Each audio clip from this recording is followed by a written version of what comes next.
So this is an overview of what we'll be discussing this evening. We're going to start talking about the Next Generation MCAS and look at some comparisons to state results.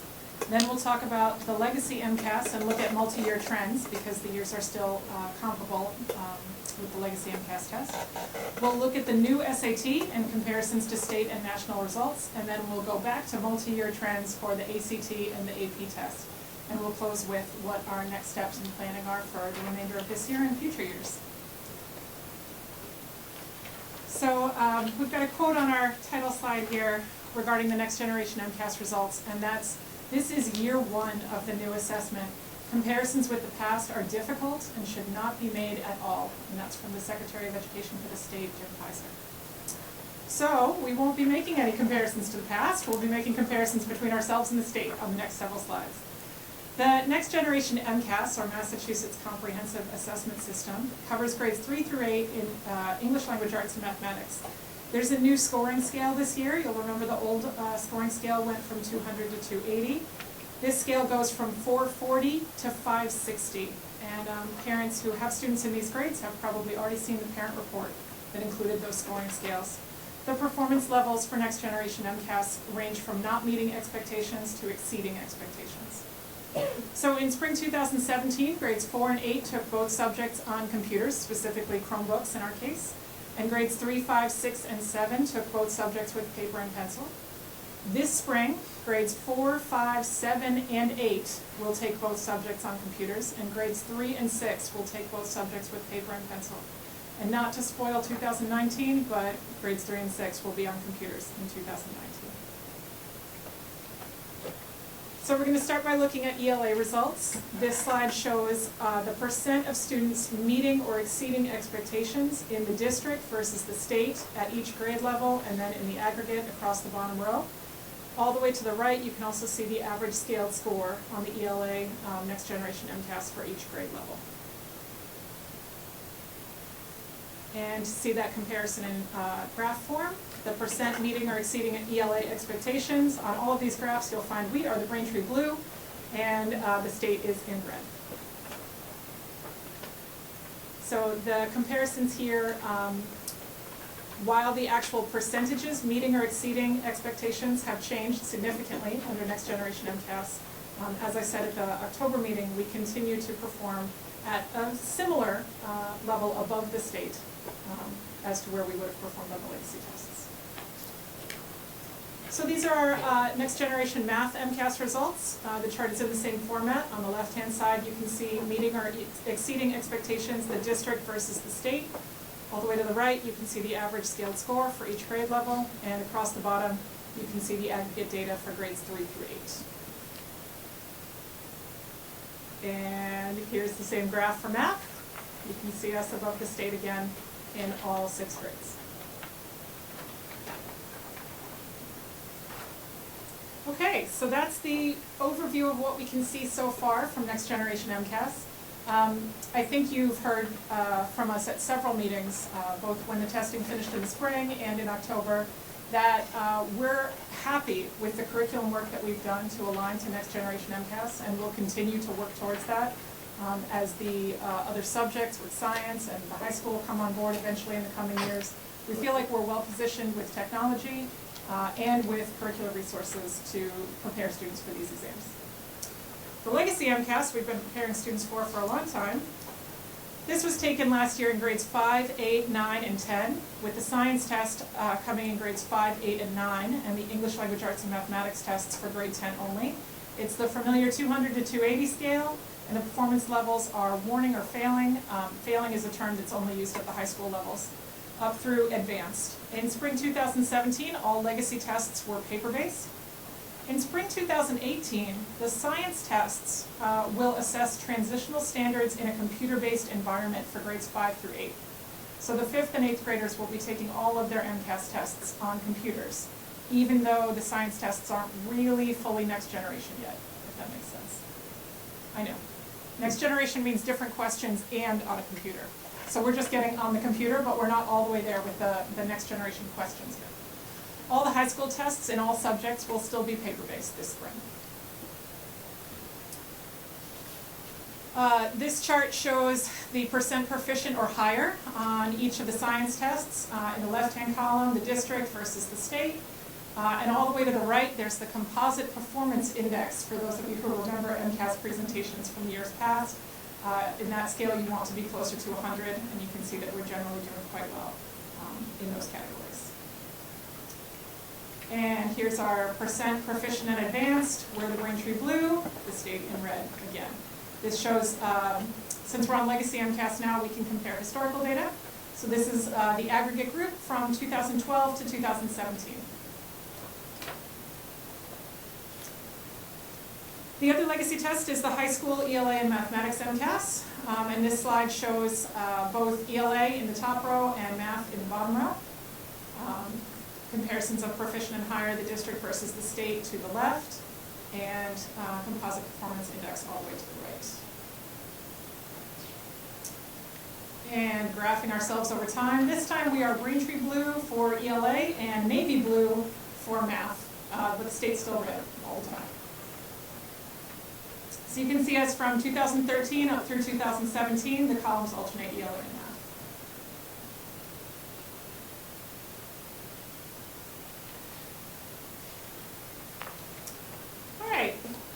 So back to new results again. The new SAT, the class of 2017, was the first class that really had no viable way to test with the legacy SAT and use that for college admissions. Because of the timing of the new SAT coming online, this graduating class was the first group that really probably almost entirely took only the new SAT. So the class of 2017 took this either at the end of their grade 11 year and or during their 12th grade year.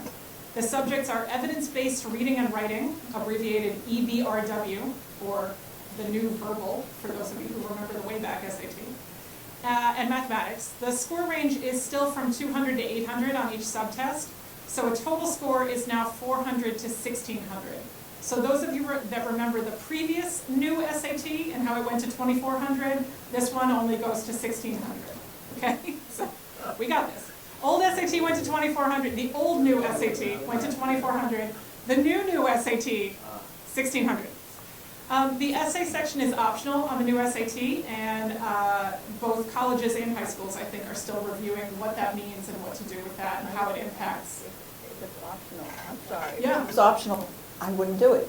So what's the advantage? Mr. Ruffalo, do you want to say anything on this? Because we don't quite yet know 100% which colleges are going to require it, which ones aren't. Most students take the SATs multiple times, so our best advice this past year was take it twice, take it at least once with the essay. You may not end up needing it, but by the time you find that out, it might be too late. So that's the advice we gave to most of our students. We're probably going to continue that this year, although the further we get, we have a better idea on what schools are going to require it and what aren't, so we might be able to pinpoint the advice to specific students based on what schools are applying to. But we're not going to do that this year, maybe not a year or two down the road.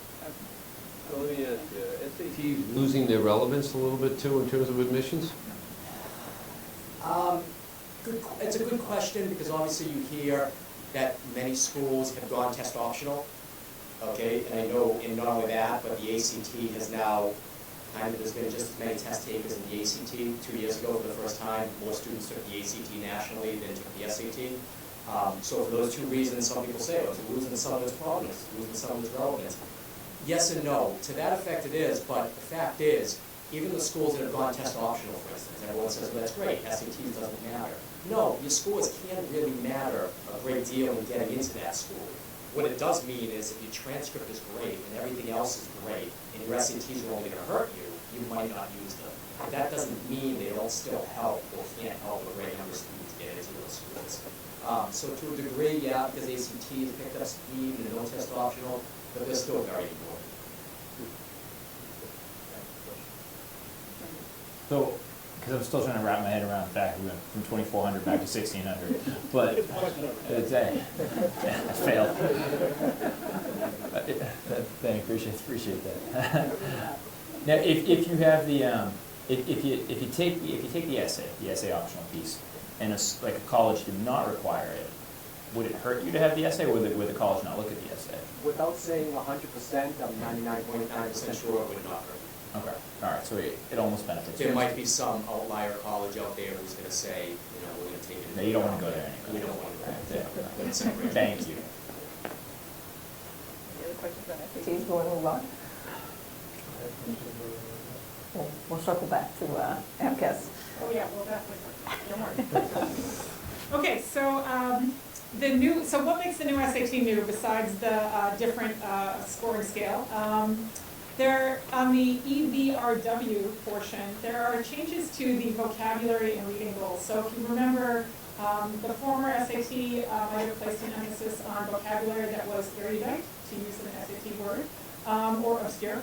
The new SAT is more about vocabulary and context, or words that students might encounter in their reading as they're becoming college and career ready, as opposed to the $5 gotcha words from the list that you can memorize. The new reading passages include more classic literature and cut across the disciplines a little bit more. Changes to the math portion include calculator and non-calculator sections, a de-emphasis on geometry, an increase in focus on algebra modeling, and the addition of trigonometry. So before students took the new SAT, we knew that these changes were coming about, and we thought that we were likely well positioned to perform well on the new SAT. And we were pretty much right. So this graph shows us versus the state and the nation. On the EBRW section and on the mathematics section, you can see that Braintree is above the state in both, and even above the nation beyond that. So we're the blue, the state's the red, the nation's the green. But again, because it's a new scale, we can't really make comparisons to prior years. The one statistic that I will compare to prior years is the percent of class who took the SAT. We were at 89% for the class of 2017. That's about where we had been in previous years. I think 2016 was 88%, so we're right on track with that. So ACT and AP results. I'm guessing you're going to want Mr. Garofalo back in a second, but before we get to that, so now we're jumping back to things that we can compare over time or look at trends over time. So the ACT, we're talking here about the class of 2017. They would have taken it again in grade 11 and or grade 12. The subjects are English, mathematics, reading, and science with a composite score that combines all those. And the score range goes from 1 to 36.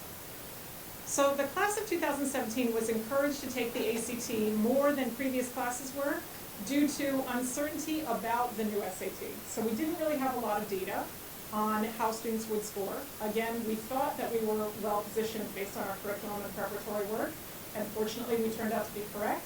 But since we weren't 100% sure, when Mr. Garofalo and the guidance counselors did presentations talking to the parents of the class of 2017 about getting ready for their college application process, we did mention the ACT as one possibility if you were concerned about potential performance on the new SAT.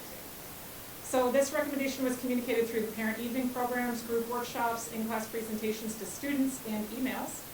And the class of 2018 and beyond will be encouraged to take the ACT along with the SAT. So the next slide shows the number of students participating in the ACT, and we had a pretty sizable jump with the class of 2017. The class of 2016 was making some different choices related to old SAT and new SAT. So. And here you can see our ACT results. The top row is 2013, the bottom row is 2017. You can see the columns for English, mathematics, reading, science, and then a composite score. So just to take a second to talk about what the content is in some of those areas so that you understand the difference between English and reading. The English section is writing mechanics, grammar, organization, and style. The reading section is passage reading, closer to the type of passage reading that is on the SAT. The biggest difference is that the ACT reading section is very tightly timed compared to the SAT reading section, like 35 minutes versus 65 minutes. So, and it's almost the same amount of reading. The SAT, the questions go chronologically through passages. The ACT, sometimes they're mixed up, and they don't always have line numbers. So ACT reading definitely has its own tricks. And as we work towards preparing students for the ACT, understanding strategies for ACT reading and for the science portion of the ACT will be something that we'll need to take a look at.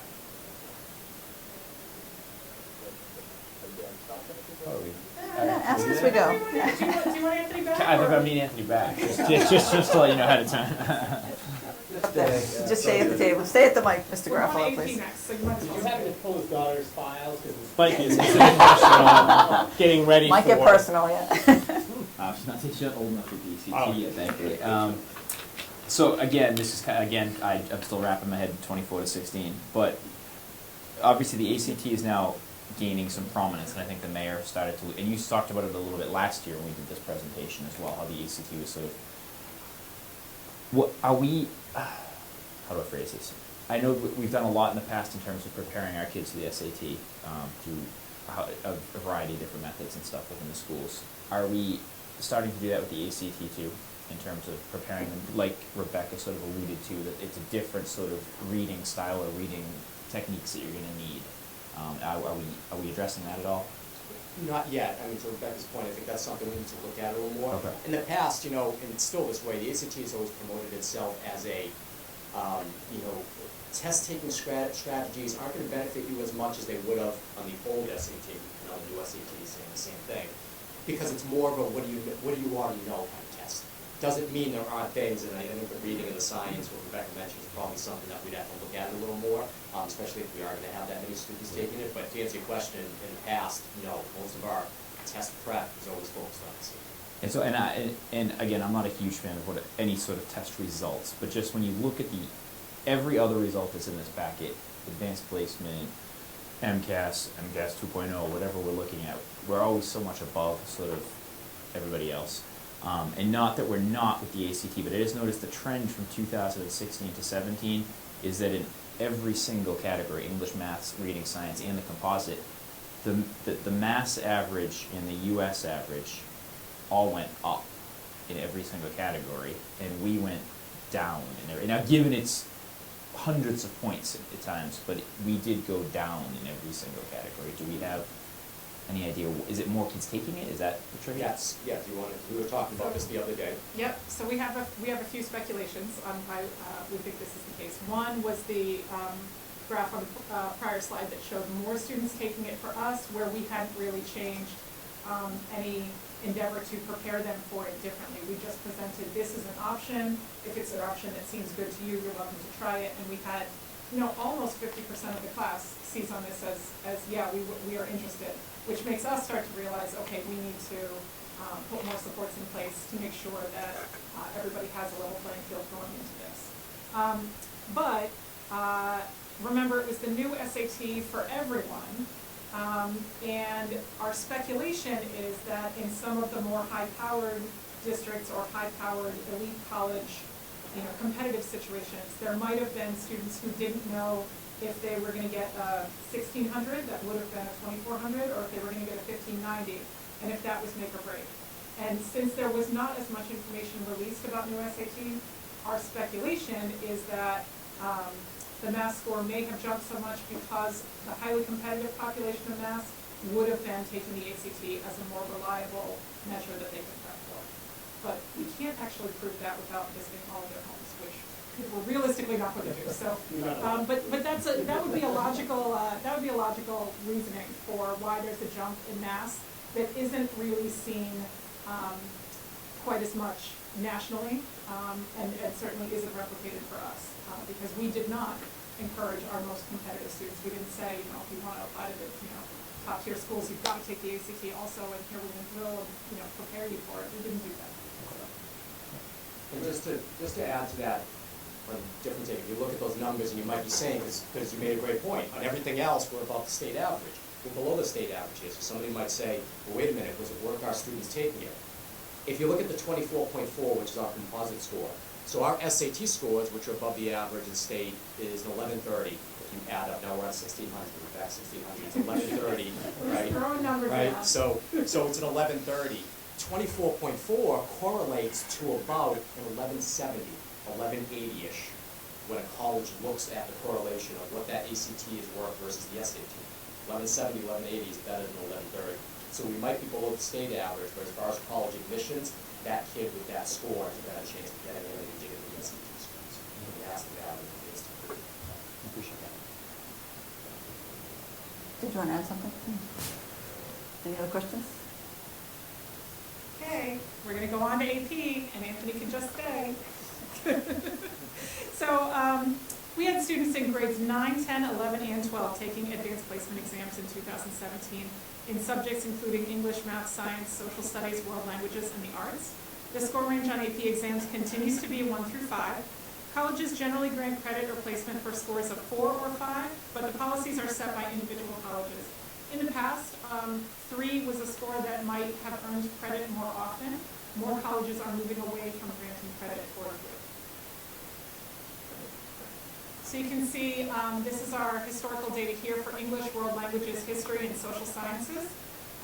You've got the number of students taking the exam in the darker blue column, and the percent scoring 3 or higher in the lighter blue column, and the list of subjects down the left-hand side.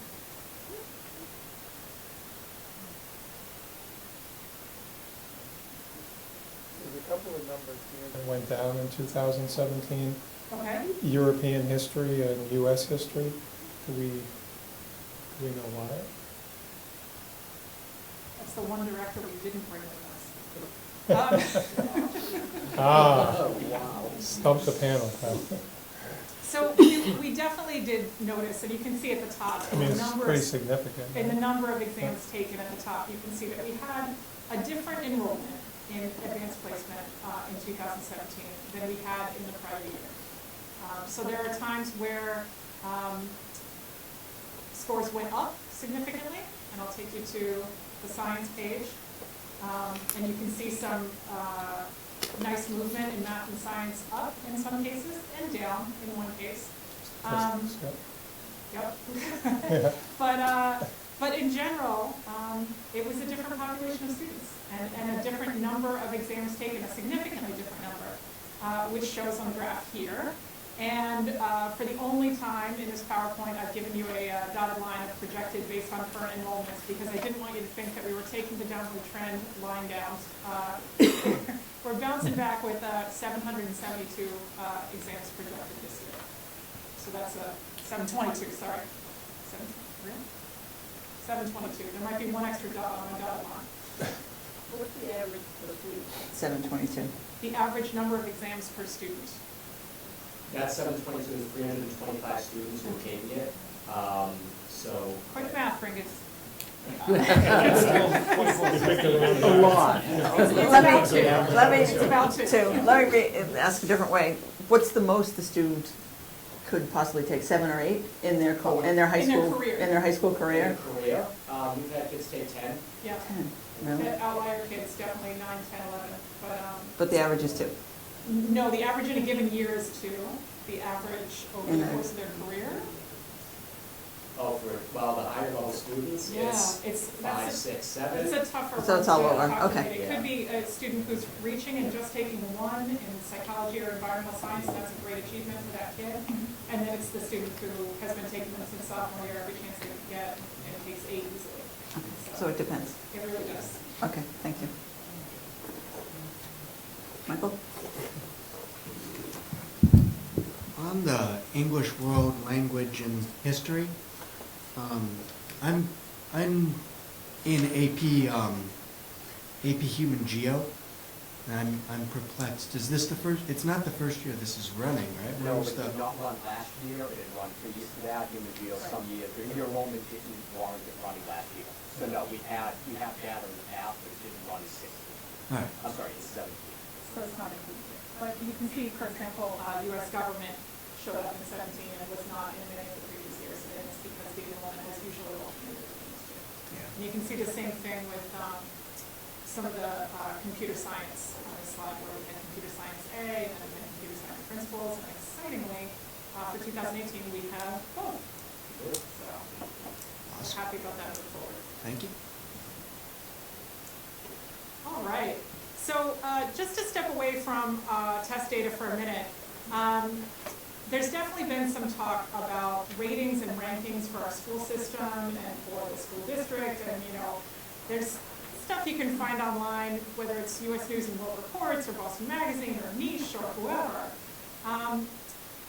And as the person who really digs into all of this data with my colleagues, I just want to make sure that everyone is aware that metrics like that only include very specific data. And they don't necessarily, even if they purport to, include a comprehensive picture of what students are learning and doing in our system.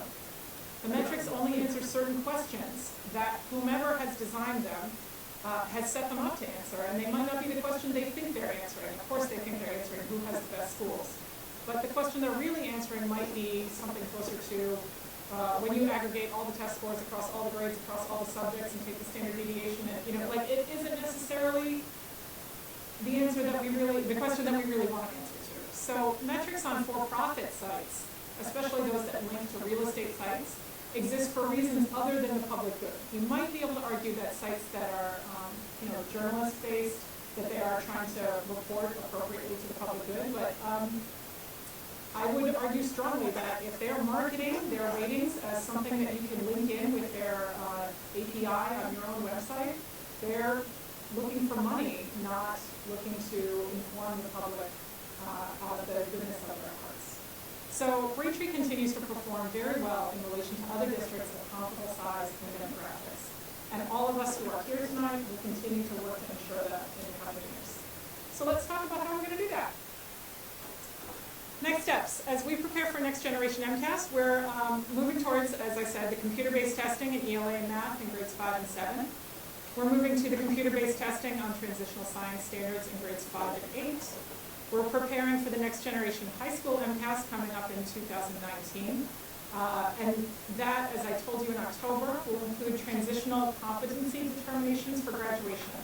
So if you saw the substantially different pass rate on next generation MCAS, do not worry, the state is aware of that and not intending to hold up graduations for the students who will be taking it next year and potentially even the following year. They are prepared to put in a transitional competency determination standard. We'll utilize test design and sample questions from the state in training teachers and students, and we'll increase students' opportunities to practice with online tools. Specific to ELA and math, we'll further develop student-centered pedagogy as described in the strategic plan, with a focus on students who are partially meeting or not meeting expectations. We'll provide students with practice with rigorous writing opportunities and critical thinking problems. And in school and district grade level teams, we'll analyze data to identify curriculum focus areas for this year. In school data teams, we'll also analyze individual student performance levels and growth in order to ensure supports are in place for those students. Our next steps with Legacy MCAS include maintaining a successful curriculum in ELA and mathematics, continuing data analysis and tutoring programs at the high school, continuing to analyze curriculum areas for targeted intervention, and providing support for students in reaching their competency determination. So that's if a student does need to retest on MCAS, or if they join us later in their high school career and need that passing score in order to graduate. For Legacy Science, we'll be aligning curriculum and assessments to the 2016 Massachusetts Science, Technology, and Engineering Standards for K-8. We'll be developing and implementing district-wide summative common assessments in grades 4 through 8 aligned to those standards. We'll provide professional development on anticipated next-generation science MCAS and computer-based testing. And we'll provide professional development for physics and biology teachers to align curriculum and assessments, including labs. And finally, our next steps related to the new SAT, ACT, and AP tests. We'll be analyzing new SAT data in regard to college admissions and continuing to implement our enhanced SAT lab. If you haven't been to the College Board's website since the launch of the new SAT, they have launched their own line of prep materials, including videos.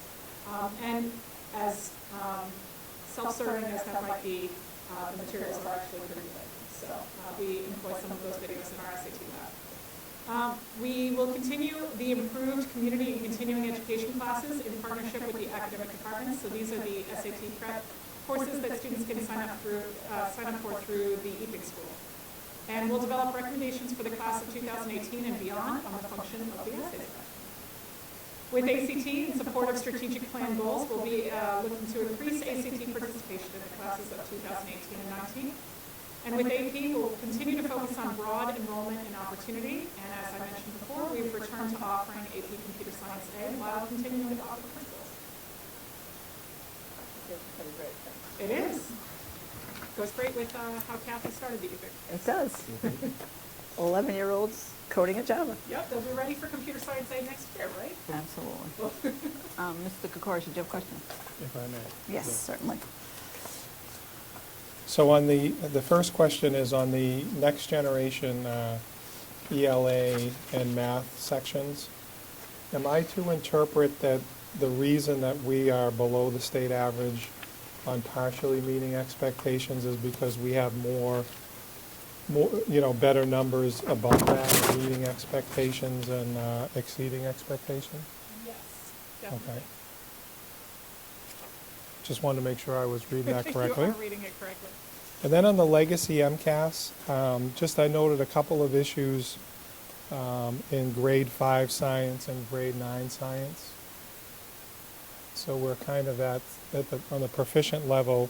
Is it the same issue that we have more in the higher levels, or are we showing some issues on the proficient side there? Nope, it's exactly what you just said. So if you look at the advanced column, at grade 5, we are double the state percentage in advanced, and at grade 9, we have 13%. We have 13 points higher than the state in the advanced category. So we would expect our proficient to be comparable, or in the case of grade 9, it's even a little bit lower, but it's because we had more students moving into the advanced category. So really good news, not. Good news. Yep. Okay. I think that was, the only other question on the new SAT, the addition of trigonometry, do we feel that we're ready to address that addition and prepared for that? Come on down, Mrs. Miller.